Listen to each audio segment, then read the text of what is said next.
Hello everyone, আজকে আমি রান্না করতেছি গরুর মাংস।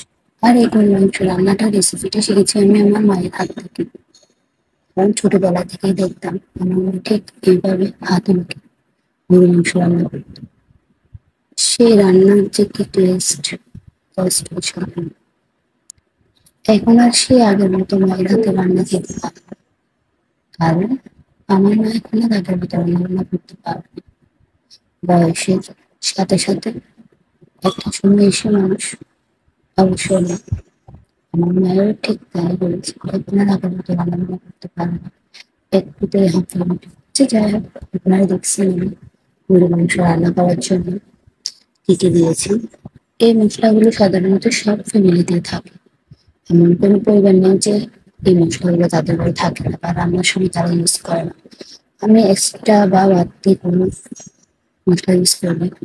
অ্যাজ ইউজুয়াল যেরকম ঘরে যে মশলা দিয়ে সবাই রান্না করে সেরকম। তবে এটার একটা স্পেশালিটি আছে হচ্ছে, সেটা হচ্ছে হাতে পাতা।